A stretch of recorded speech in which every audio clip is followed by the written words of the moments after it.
kasih ya Tuhan buat hari ini yang Tuhan berikan dalam kehidupan kami ya Bapak.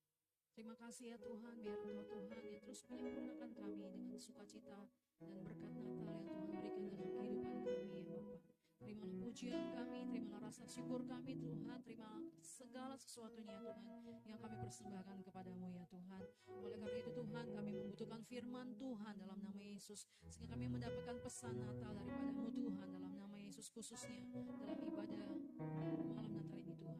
Dengan usia yang Tuhan berikan, dengan waktu yang Tuhan berikan, kami tahu Tuhan, Engkau harus semakin besar dalam hidup kami. Berbicaralah Engkau Tuhan dalam nama Yesus. Berikan kami telinga seorang murid dalam nama Yesus. Hati kami menjadi tanah yang subur dalam nama Yesus. Berikan kami roh hikmat dan wahyu untuk mengenal Tuhan dengan benar. Menjadikan mata setiap hati kami menjadi terang, sehingga kami mengerti pengharapan apakah yang terkandung di dalam panggilan-Mu dalam kehidupan kami. Dalam nama Tuhan Yesus, urapi hamba, urapi kami semuanya Tuhan. Hanya dalam nama Yesus kami terima berkat Natal lewat firman Tuhan. Haleluya. Sama-sama kita katakan amin.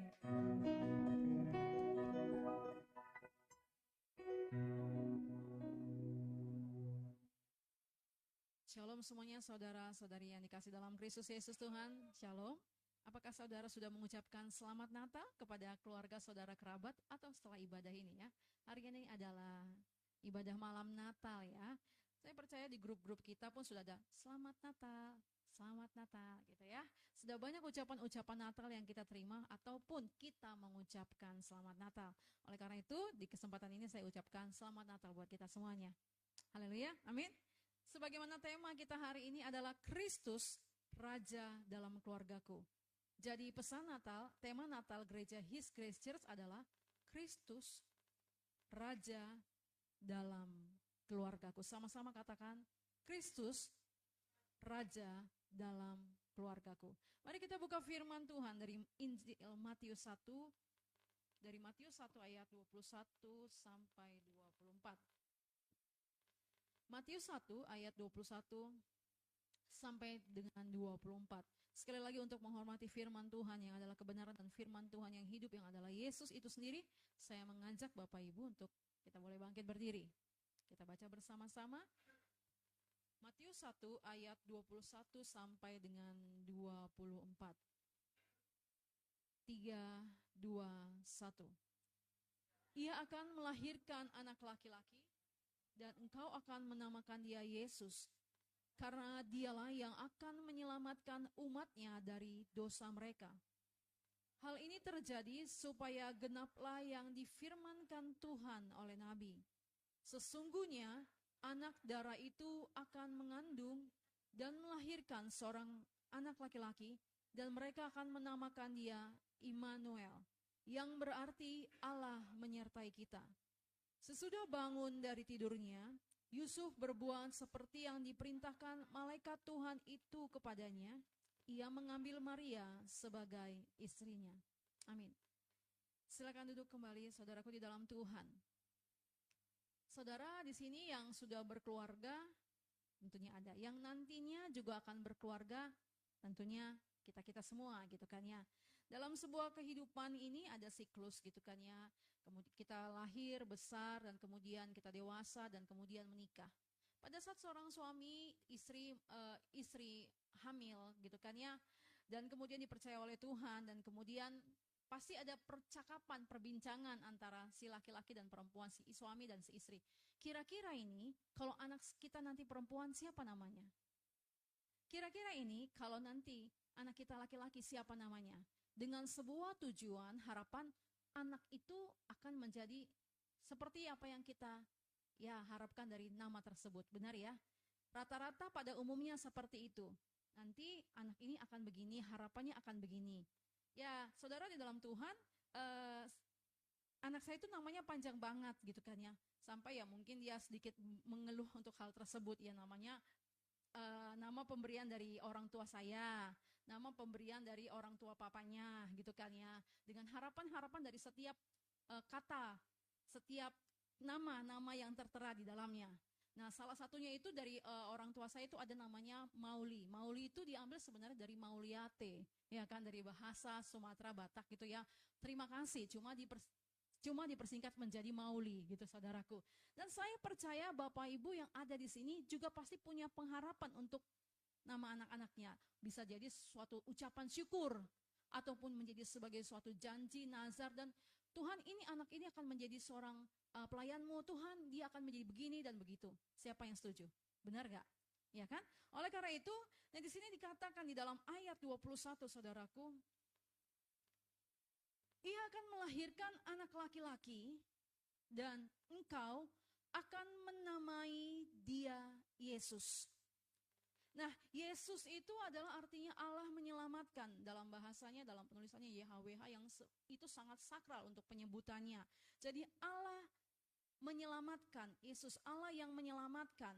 Nah, oleh karena itu menyelamatkan itu sama dengan saudara artinya membebaskan, memulihkan, dan meluputkan secara menyeluruh. Jadi Yesus itu berarti pada saat dikatakan di sini di ayat 21, kacamata saya tertinggal saudaraku, ia akan melahirkan anak laki-laki dan engkau akan menamai dia Yesus.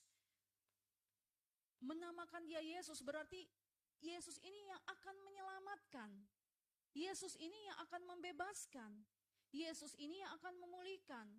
Yesus ini yang akan meluputkan secara menyeluruh. Katakan amin saudaraku. Dan di sini dikatakan di ayat 21, dia yang menyelamatkan, dia yang membebaskan, dia yang memulihkan. Karena dialah yang akan menyelamatkan umatnya dari dosa mereka. Dosa itu adalah sebuah gambaran, yaitu melenceng, tidak kena sasaran saudaraku. Gagal mencapai kehendak Allah, maka Alkitab mengatakan dalam Roma 3 ayat 23, semua orang telah berbuat dosa, telah kehilangan kemuliaan Allah.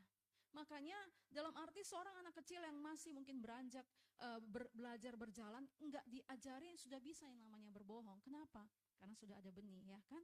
Enggak diajari. Siapa yang membuat jatuh? Kakak, abang, ya kan? Karena hal tersebut, saudaraku. Dosa itu sebagai pelanggaran hukum Allah. Mari kita buka firman Tuhan dari 1 Yohanes 3 ayat 4 sampai 6. 1 Yohanes 3 1 Yohanes 3 ayat 4 sampai 6. Di sini dikatakan saudaraku, setiap orang yang berbuat dosa melanggar juga hukum Allah. Sebab dosa ialah pelanggaran hukum Allah. Di ayat keempat, 5 dikatakan, dan kamu tahu bahwa ia telah menyatakan dirinya supaya ia menghapus segala dosa, dan di dalam dia tidak ada dosa. Di ayat 6 dikatakan, karena itu setiap orang yang tetap berada di dalam dia tidak berbuat dosa lagi. Setiap orang yang tetap berbuat dosa tidak melihat dan tidak mengenal dia. Oke saudaraku, jadi dosa itu adalah sebagai pelanggaran hukum Allah. Jadi bukan karena ketidaksengajaan. Oh ya, saya tidak sengaja. Tahu, tapi dilanggar. Hari ini Tuhan datang dalam kehidupan kita 2000 tahun lalu bukan menjadi seorang hakim, saudaraku. Nanti ada waktunya karena firman Allah yang akan menghakimi manusia. Tetapi dia datang untuk memberikan setiap orang yang percaya keselamatan. Amin. Dia memberikan kebebasan, dia memberikan kehidupan yang dipulihkan secara utuh, saudaraku, di dalam Tuhan. Jadi dosa sebagai sebuah gambaran ketidaktaatan, kehilangan arah hidup. Dan akibat dosa itu terpisah dari Allah. Ya kan? Terpisah dari Allah, kerusakan batin, ada rasa bersalah, takut hampa, dan kematian rohani dan jasmani. Jadi saya ingat saudaraku di dalam Tuhan, dulu saya paling takut yang namanya berbohong gitu kan. Langsung gitu kan ya. Tapi satu waktu dalam arti saya jatuh gitu saudaraku. Dalam arti di situ ada perasaan bersalah, takut dan hampa. Tapi sebenarnya Tuhan itu sudah mengampuni anak-anaknya 2000 tahun yang lalu. Jadi setiap intimidasi, setiap rasa bersalah, setiap tuduhan yang membuat saudara merasa enggak layak, itu saya pastikan dari si jahat. Karena sudah Tuhan ampuni dosa saudara dan saya. Amin. Nah, tetapi itulah akibat daripada dosa yang membuat kita merasa, saya enggak layak. Saya ini orang berdosa, saya banyak melakukan kesalahan, saya banyak melakukan tipuan, saya telah banyak melakukan hal-hal yang bertentangan dengan apa yang Tuhan katakan, sehingga saudara malas pergi beribadah. Tidak, itu adalah bagian dari pekerjaan si pendusta. Amin. Untuk itulah kita di sini mengucap syukur bahwa Yesus telah lahir dalam hidup saudara dan saya dalam ibadah malam Natal ini. Katakan amin. Amin. Semua dosa kita, semua kesalahan kita, semua pelanggaran kita, semua kejahatan kita, Tuhan sudah ampuni. Amin. Yesus harus makin besar. Dalam momen Natal ini, pastikan jangan ada lagi yang mengintimidasi hidup saudara. Jangan ada lagi yang mengganjal dalam hidup saudara. Pastikan hari ini pemulihan itu terjadi dalam hidup kita. Amin. Oleh karena itu saudaraku di dalam Tuhan, dosa itu Tuhan tidak mau, Bapa tidak mau membiarkannya. Dalam arti Yohanes 3 ayat 16 seperti yang telah kita ketahui sama-sama, bahkan saya percaya dari anak-anak sekolah minggu itu menjadi sebuah ayat hafalan. Benar gak Ibu Guru? Ya kan? Setuju ya? Dari kecil kita diajar untuk oleh guru-guru sekolah minggu menghafal Yohanes 3 ayat 16. Sehingga tutup mata pun, gak baca Alkitab pun kita hafal. Siapa yang hafal Yohanes 3 ayat 16? Tidak usah ditampilkan, kita baca yuk, kita sebutkan bersama-sama yuk.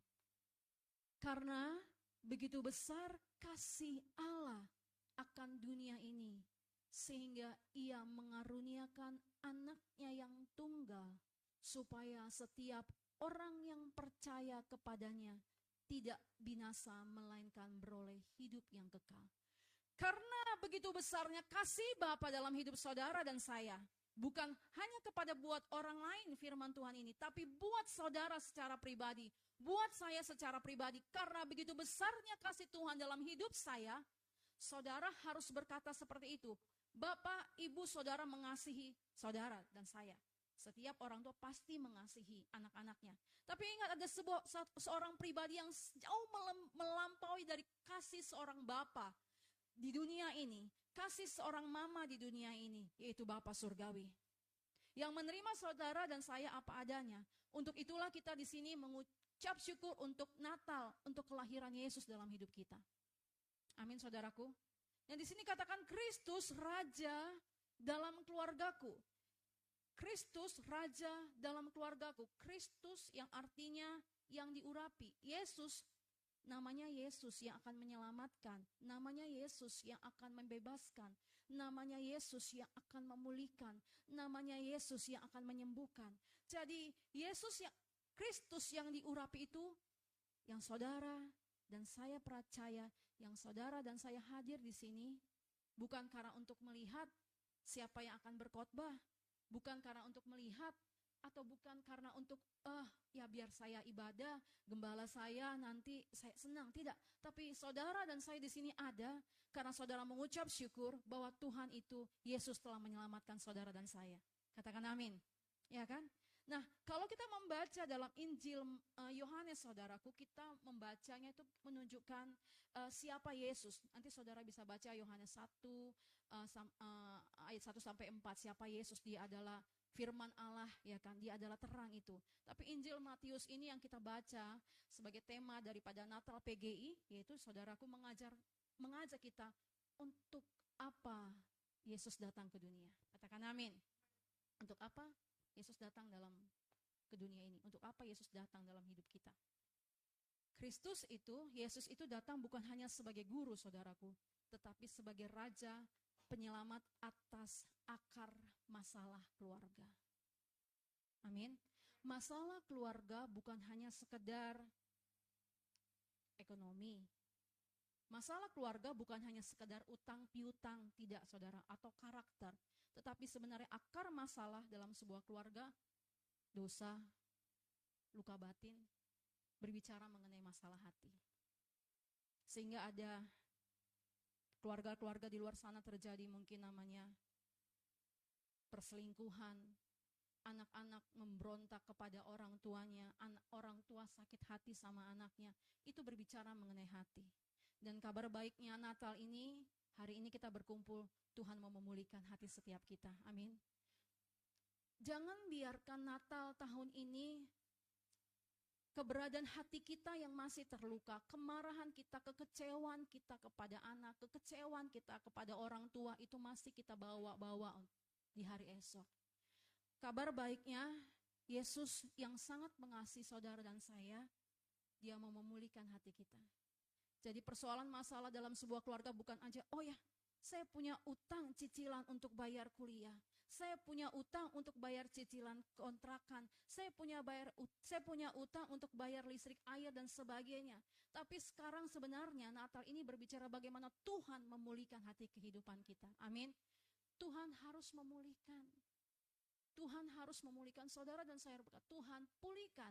Sehingga sukacita Natal, damai sejahtera Natal, kasih Natal itu benar-benar melimpah dalam hidup kita. Katakan amin saudaraku. Kristus Raja dalam keluargaku.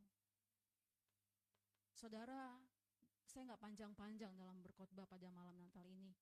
Tapi biarlah kita minta Tuhan, Natal, Engkau hadir dalam hidup kami. Kami ada di sini, sebagaimana waktu kejadian di mana pada saat itu Yusuf dan Maria bertunangan, saudaraku. Dan mereka secara hukum sudah sah, tapi mereka belum tinggal satu rumah. Coba bayangkan saudara, tiba-tiba malaikat datang dan mengatakan, dalam mimpi dan dikatakan bahwa Maria hamil.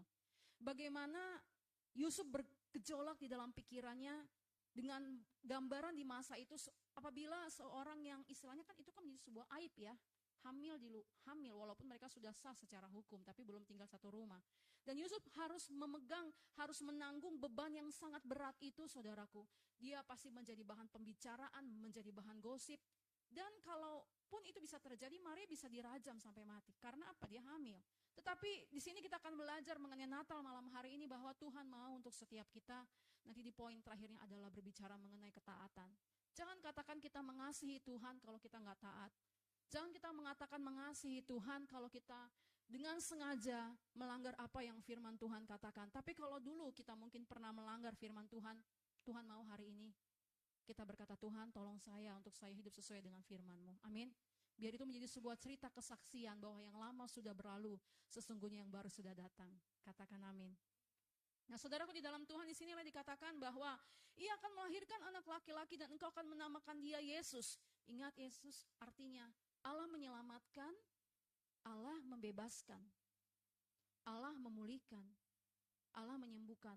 Kalau saudara punya luka batin sama orang tua, minta sama Tuhan untuk Tuhan pulihkan saat ini. Kalau saudara punya luka batin atau marah kepada suami, istri, minta sama Tuhan, Tuhan Yesus, Engkau lahir dalam hidupku. Aku gak mau hidup aku hanya begini saja. Tuhan pulihkan aku, bebaskan aku, sembuhkan aku sehingga aku boleh mengerti apa yang Tuhan mau. Katakan amin saudaraku. Nah di poin yang kedua di ayat 22 sampai 23 saudaraku dikatakan di sini. Hal itu terjadi supaya genaplah yang difirmankan Tuhan oleh Nabi. Sesungguhnya anak darah itu akan mengandung dan melahirkan seorang anak laki-laki dan mereka akan menamakan dia Immanuel. Hal itu terjadi supaya genaplah yang difirmankan Tuhan oleh Nabi, saudaraku. Jadi saudaraku, berita Natal ini mengatakan bahwa digenapi sepenuhnya. Dalam arti bahwa nubuat-nubuat dari perjanjian lama bahwa akan datang, Juru Selamat akan datang, digenapi dengan kelahiran Yesus. Katakan amin saudaraku. Tuhan itu tidak bekerja setengah-setengah. Firman Tuhan itu berbicara tidak setengah-setengah. Firman Tuhan itu bukan sebuah teks yang mati. Katakan amin. Saudara bisa baca buku, saudara pandai pintar dengan membaca buku dan diisi dengan ilmu pengetahuan yang banyak. Tapi itu hanya sekedar sebuah teks biasa, kalimat biasa. Tapi firman Tuhan itu adalah sebuah perkataan yang hidup. Amin. Firman Tuhan itu menjadi dasar standar kita, pedoman kita. Firman Tuhan itu adalah hidup saudaraku. Mari kita buka Ibrani 4 ayat 12. Apa yang dikatakan dalam kitab Ibrani 4 ayat 12. Sama-sama kita baca. Sebab firman Allah hidup dan kuat dan lebih tajam daripada pedang bermata dua manapun. Ia menusuk amat dalam sampai memisahkan jiwa dan roh, sendi-sendi dan sumsum. Ia sanggup membedakan pertimbangan dan pikiran hati kita. Saya ingat saudaraku di dalam Tuhan, waktu saya masih menjadi seorang jemaat dalam sebuah gereja, masih belum menjadi seorang pengkhotbah gitu kan. Saya masih sekolah teologi dan saya beribadah. Saya pernah cerita juga di gereja ini. Dulu saya di gereja kami, di gereja lama itu ada 6 ibadah. 5 atau 6. Saudara percaya atau tidak percaya silahkan. Tapi dari pagi sampai malam, dari 5 sesi itu dalam satu hari, dalam hari Minggu itu saya ibadah terus. Dari pagi ibadah sesi 1, 2, 3, 4, 5. Belum lagi yang tengah minggunya. Saking hausnya akan firman Tuhan. Amin. Cari ke sana, cari ke sini. Dan saya nggak melihat, mengejar hamba-hamba Tuhan tertentu. Tidak, saudaraku. Saya terima itu firman Tuhan. Dan pada saat firman Tuhan itu berbicara, itu buat saya. Saya kena, saudaraku. Apakah saudara seperti itu?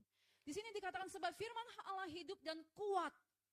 Dan lebih tajam daripada pedang bermata dua manapun. Makanya kalau kita lihat, dengar atau ibadah gitu kan ya, kita bisa menangis Tuhan atau kita merespon firman Tuhan. Karena pandangan kita bukan tertuju kepada siapa yang berbicara, tapi Tuhan harus memberkati saya. Tuhan harus berbicara kepada saya dengan firman-Mu. Amin. Sehingga dikatakan firman Allah hidup dan kuat, lebih tajam daripada pedang bermata dua. Firman Tuhan itu bukan teks yang mati, saudaraku. Firman Tuhan itu adalah sebuah perkataan yang hidup. Mazmur 33 ayat 9 berkata, Dia berfirman maka semua jadi, Dia memberi perintah maka semua terlaksana. Amin. Sebab Dia berfirman maka semuanya jadi, Dia memberi perintah maka semuanya ada. Tadi saudaraku saya ketemu sama seseorang, bukan ketemu sih ya, dalam lingkupan saya gitu kan ya. Terus ya dalam arti ya karena beberapa bulan lalu saya kan seperti yang saudara ketahui ya gitu kan ya, rumah sakit. Terus kemudian iya nih gitu kan. Terus kemudian dia ingatkan, tapi saya terpukul. Ya ampun, saya sebagai seorang hamba Tuhan hati-hati dalam berkata, dalam arti jangan dengar kata orang. Ya, jadi kan saya sering mungkin mendengar kata orang begini, masuk ke dalam pikiran saya, muncul ketakutan, muncul kekhawatiran, muncul kecemasan. Percaya saja sama firman Tuhan. Jadi saya bangun diri saya untuk percaya apa yang firman Tuhan katakan. Dan saya juga mengakui bahwa selama ini beberapa waktu keluar dari rumah sakit itu saya searching Google, cari-cari. Jadi itu yang masuk dalam pikiran saya, saudaraku. Masuk. Ini apa ya artinya? Ini ya apa ya artinya? Ketakutan muncul, kekhawatiran muncul. Sampai seorang yang mengatakan, menegur saya, jangan. Tapi dalam arti, ampun, saya ngomongin firman Tuhan. Tapi hari ini saya mau mengatakan sama-sama kita masuk dalam Natal ini. Kita momen Natal ini berbeda dengan momen Natal yang sebelumnya. Apa yang firman Tuhan katakan, itulah yang terjadi. Amin, saudaraku. Seringkali Tuhan itu berfirman, berbicara kepada saudara saat saudara merasa gak siap. Benar gak? Misalnya, ada seorang hamba Tuhan, gembala atau pendeta, kamu melayani ya, gitu ya. Melayani ya. Aduh, saya belum siap, suami saya belum bertobat, suami saya masih begini, anak saya masih begini. Kadang-kadang seperti itu, saudara pernah gak punya pengalaman seperti itu? Saudara diminta untuk melayani, terus kemudian ada gak di sini ya, di sini pasti merespon firman Tuhan dengan luar biasa. Tetapi hari ini kita diingatkan, diberitahu, terkadang Tuhan itu berfirman, berbicara di waktu yang sebenarnya kita belum siap. Kita merasa, aduh belum siap. Seperti yang dikatakan di sini ya kan, dalam arti Yusuf dan Maria, mereka dengan sebuah persiapan, mereka belum menjadi suami istri secara tinggal satu rumah, tapi mereka sudah sah secara hukum bertunangan zaman dahulu sama bertunangan zaman sekarang berbeda, saudaraku. Nah, oleh karena itu belum siap kan, tapi dikatakan kamu akan melahirkan seorang anak laki-laki dan dia namanya Yesus dan dia akan menyelamatkan. Dengan kondisi mereka belum tinggal satu rumah, dengan kondisi ada banyak hal yang harus ditanggung oleh Yusuf. Dengan Natal ini Tuhan berbicara kepada kita, apapun yang Tuhan firmankan, saya nggak tahu apa yang saudara dapat lewat firman Tuhan. Berbicara firman Tuhan itu bagi saudara dan saya. Mungkin saudara merasa nggak siap. Mungkin anak-anak muda di sini merasa belumlah gitu kan ya.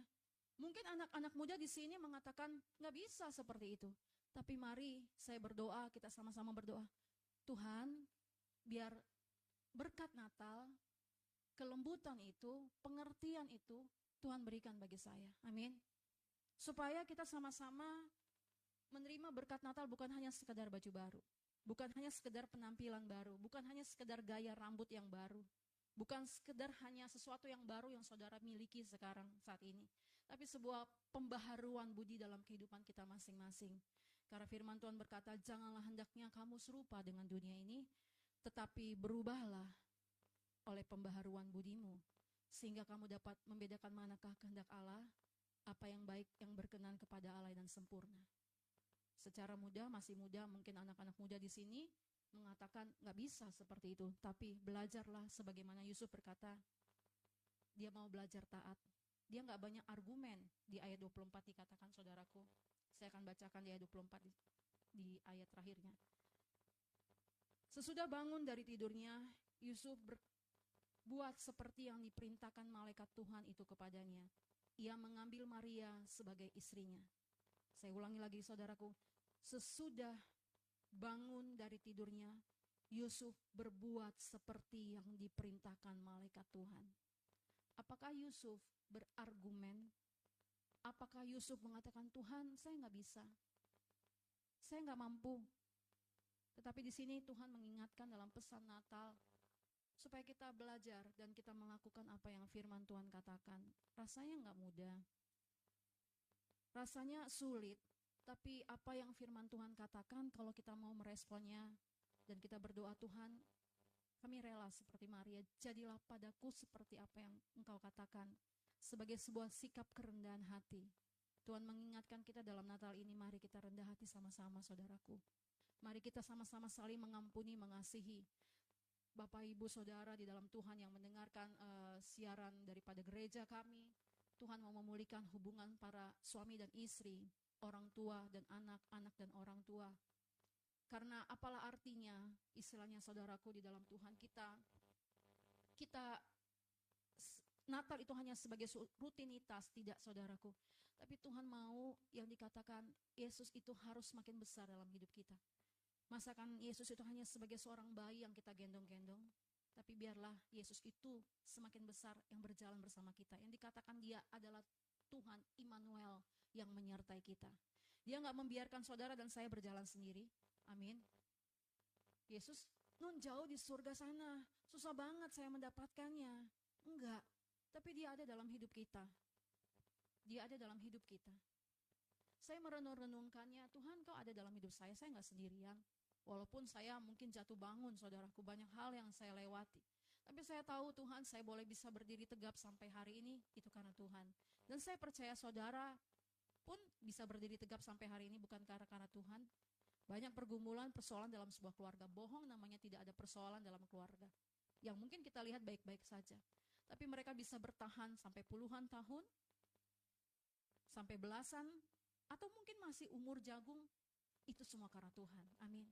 Biarlah Natal ini mengingatkan kita bahwa Yesus yang menyelamatkan, menyembuhkan setiap kita. Dia datang bukan hanya sekedar, ya dalam arti ya dia mengampuni dosa kita, tapi dia tahu juga pergumulan kehidupan kita selama kita hidup di dunia ini. Amin. Luka batin kita, kekecewaan kita, karena persoalan masalah keluarga bukan hanya sekedar masalah utang piutang, persoalan karakter, tapi berbicara mengenai hati. Dan Natal ini Tuhan mau memulihkan setiap kita. Saya berdoa, saudaraku, mari kita berdoa bersama-sama. Saudara bisa merespon dengan saudara datang, anak-anak boleh datang kepada orang tuanya. Orang tua boleh datang kepada anaknya. Saya kasih saudara untuk boleh merespon firman Tuhan ini bersama-sama, untuk kita boleh bangkit berdiri, saudaraku.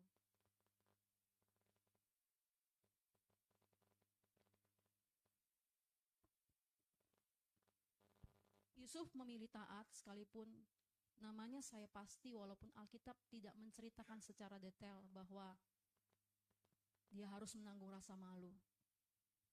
Pasti nama keluarganya tercoret. Pasti jelas, saudaraku. Tapi dia belajar taat untuk apa yang firman, untuk apa yang dia dapat, untuk apa yang Tuhan katakan. Yesus bukan hanya sekedar menjauh di sana. Kita mengatakan, saya pun mengoreksi dalam beberapa waktu, Tuhan, saya pada saat memimpin pujian Kau, saya mengatakan, Tuhan, Engkau adalah nafas hidup saya. Tapi dalam kenyataannya sesungguhnya, Itu tidak benar. Saya mengatakan, Tuhan, Engkau nafas hidup saya, Engkau jantung hidup saya. Tapi seringkali saya sesungguhnya tidak melakukan dia sebagai jantung nafas kehidupan saya. Terlalu banyak hal-hal dunia yang saya pikirkan, terlalu banyak ketakutan, terlalu banyak juga mungkin hal-hal yang saya pendam pada saat saya merasa sakit hati dan terluka.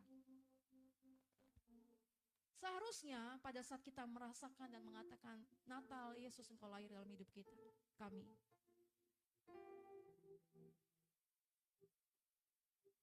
Tuhan mau untuk setiap kita memandang kepada Yesus. Tuhan mau untuk setiap kita benar-benar menjadikan dia menjadi nafas kehidupan kita, jantung kehidupan kita. Dan Tuhan mau apa yang dikatakan Kristus sebagai raja dalam keluargaku. Tuhan mau hari ini saudara harus benar-benar melepaskan pengampunan. Anak-anak, engkau harus mengampuni orang tuamu, apapun keberadaan orang tuamu. Mungkin perkataan-perkataan yang menyakitkan. Saudara, dalam Tuhan, biar hari ini menjadi sebuah hal pemulihan dalam kehidupan kita. Saya mengajak satu orang, pribadi lepas pribadi, anak yang berkumpul dengan orang tuanya, datang dan hampiri dan katakan, Mama, Papa, maafin saya. Saya mengajak saudara untuk bangkit dan datang. Anak-anak yang ada di sini boleh datang kepada orang tua. Katakan, Mama, aku mengasihi.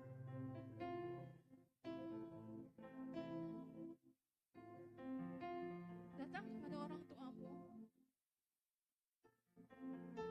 Orang tuamu terbatas.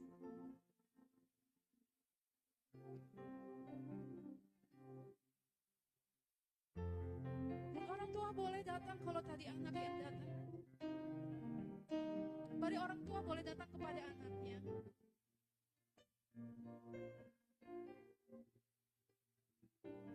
Untuk setiap orang tua yang ada di sini boleh datang kepada orang tua.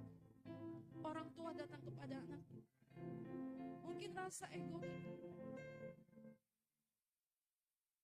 Mungkin rasa gengsi kita, tapi hari ini Tuhan meminta sebuah sikap kerendahan hati bagi kita.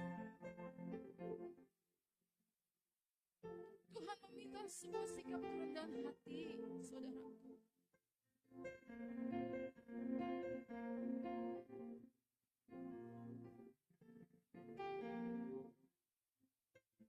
Immanuel, dia menyertai saudara dan saya.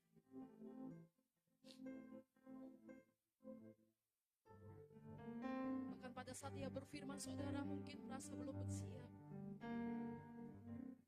Saat saudara dan saya mungkin disuruh untuk melakukan sesuatu seperti apa yang firman Tuhan katakan. Tapi hari ini, malam Natal ini, katakan, Tuhan, aku mau. Aku siap. Aku mau menjadi seorang pelayan Tuhan. Aku mau berkata sebagaimana Maria berkata, jadilah padaku seperti apa yang Kau katakan, Tuhan. Biar itu menjadi doa saudara. Sebuah doa saudara yang paling manis yang saudara persembahkan kepada Tuhan. Dia tidak jauh, saudaraku. Dia bukan hanya sekedar jauh antara bumi dan surga, tapi dia ada dalam hidup saudara dan saya. Percayalah, dia yang berfirman, pasti dia akan genapi bagi setiap kita. Kalau Tuhan berkata, kalau saudara mendapatkan firman, aku dan seisi keluargaku akan beribadah kepada Tuhan, percayalah bahwa anak-anak saudara dan saya menjadi anak-anak yang takut dan cintakan Tuhan dan mengasihi Tuhan. Jangan lihat dengan keberadaannya sekarang. Mungkin ada di antara kita anak-anak yang saat ini sedang memberontak, sedang amarah, sedang marah. Tapi hari ini, ingatlah bahwa firman Tuhan pasti digenapi bagi saudara yang percaya kepada-Nya. Bukan milik orang lain, tapi milik saudara dan saya. Biar ini menjadi doa bagi setiap kita untuk mengatakan sama-sama kita katakan, Tuhan, aku mau taat akan firman-Mu. Aku mau taat, katakan dengan lembut. Aku mau taat Tuhan. Dengan suara saudara yang paling lembut. Bahkan mungkin saudara hampir-hampir tidak mendengar kata itu yang keluar dari mulut saudara. Tapi hati saudara yang berkata, Tuhan, aku mau taat. Tangkaplah ini Tuhan dan meteraikanlah. Hamba berdoa dalam nama Yesus, biar sukacita, damai sejahtera Allah yang melampaui segala akal memenuhi hati dan pikiran kami ya Tuhan. Biarlah berkat Natal, sukacita Natal, Kristus Raja dalam keluargaku. Kau bukan hanya sebagai sekedar guru yang menasihati kami, tapi Engkau menjadi Raja Tuhan yang berdaulat penuh dalam hidup kami. Terima kasih Bapa, hamba mengucap syukur dalam nama Yesus. Terima kasih Tuhan, Engkau telah lahir dalam hidup kami. Berikan kami kekuatan supaya Engkau bukan hanya sekedar menjadi seorang bayi, tapi Engkau menjadi pribadi yang semakin besar dalam hidup kami. Engkau harus semakin besar dan kami semakin kecil. Dalam nama Yesus, Tuhan pulihkan dan berkati setiap hati kami. Hanya di dalam nama Tuhan Yesus Kristus. Amin. Berikan tepuk tangan.